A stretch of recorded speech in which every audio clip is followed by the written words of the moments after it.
જય શ્રી કૃષ્ણ મિત્રો, સ્વાગત છે તમારું મારી યુટ્યુબ ચેનલ શ્રી હરિદર્શનમાં। હું અને મારા કાન્હાજી આપનું હાર્દિક સ્વાગત કરીએ છીએ।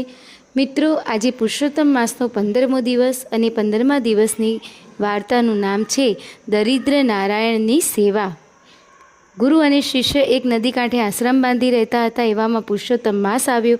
ગુરુએ કહ્યું, ભાઈ, આવતીકાલથી બધા મહિનાઓમાં પાવન એવો પુરુષોત્તમ માસ શરૂ થાય છે, મારે આવતીકાલથી વ્રત કરવું પડશે। શિષ્યએ પૂછ્યું, ગુરુદેવ, પુરુષોત્તમ માસનું વ્રત કરવાથી શું ફળ મળે? સંસારીને સંપત્તિ મળે અને સંન્યાસીને મુક્તિ મળે। જેવી જેની ભાવના તેવું તેને ફળે છે।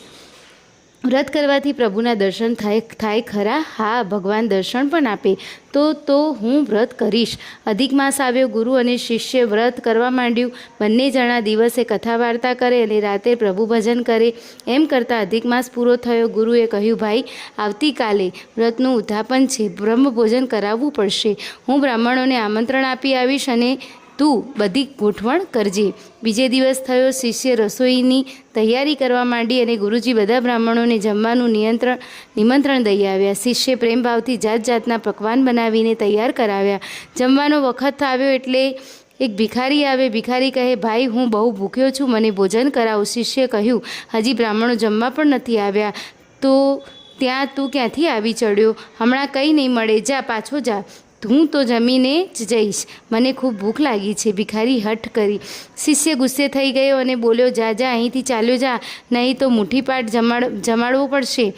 ભલે મુઠ્ઠી પાક ખવડાવો, પણ હું ખાઈને જ જઈશ। શિષ્યને ક્રોધ કાબૂમાં ન રહ્યો અને તેણે પાસે પડેલી લાકડી ઉપાડી અને ભિખારીને વાસામાં બે ચાર ઝીંકી દીધી। બિચારો ભૂખ્યો ભિખારી અરે મરી ગયો રે એવા ચીસો પાડતો ચાલ્યો ગયો। આ વાતની ગુરુને ખબર પડી, પણ તેઓ ચૂપ રહ્યા। બધા બ્રાહ્મણો જમવા આવ્યા, પ્રેમથી જમી પરવારી ચાલ્યા। રાત પડી। રાત્રે શિષ્ય ગુરુને પૂછ્યું, ગુરુજી, ભગવાન ક્યારે પધારશે? મને દર્શન કરવાની ઈચ્છા છે। ભાઈ, તું કામકાજમાંથી ઘણો થાકી ગયો છે, ઊંઘી જા, ભગવાન અવશ્ય તને દર્શન દેશે।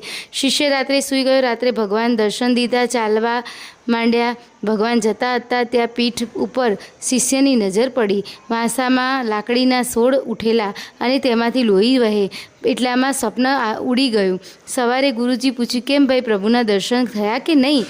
શિષ્ય રાત્રે આવેલા સપનાની વાત કહી। શિષ્યએ ગળગળા કંઠે કહ્યું, ગુરુજી, કાલે બ્રાહ્મણોને પહેલાં એક ભિખારી આવ્યો હતો, તેને જોતાં જ મેં ક્રોધ કરી અને તેને 4 લાકડીઓ મારી હતી। મને ક્ષમા કરો ભાઈ, એ ભિખારી નહીં પણ ભિખારીના રૂપમાં ભગવાન હતા। ભગવાન દરિદ્ર નારાયણ રૂપે આપણે ત્યાં પ્રસાદ લેવા આવ્યા તો તે લાકડીઓ ફટફટકારી કાઢી મૂક્યા। શિષ્યને આંખમાંથી ચોધાર આંસુ વહી નીકળ્યા। ત્યારથી તેણે દુઃખી દરિદ્રોની સેવા કરવા માંડી। તેને પ્રાયશ્ચિતને ભગવાન પુરુષોત્તમ પ્રગટ થયા અને દર્શન દીધા। અંતે તેને મોક્ષ મળ્યો। દરિદ્ર નારાયણની સેવા એ સૌથી મોટી સેવા છે। મિત્રો, આ હતી 15મા દિવસની વાર્તા। ફરી નવી વાર્તા સાથે મળીશું, ત્યાં સુધી મને રજા આપશો। જય શ્રી કૃષ્ણ।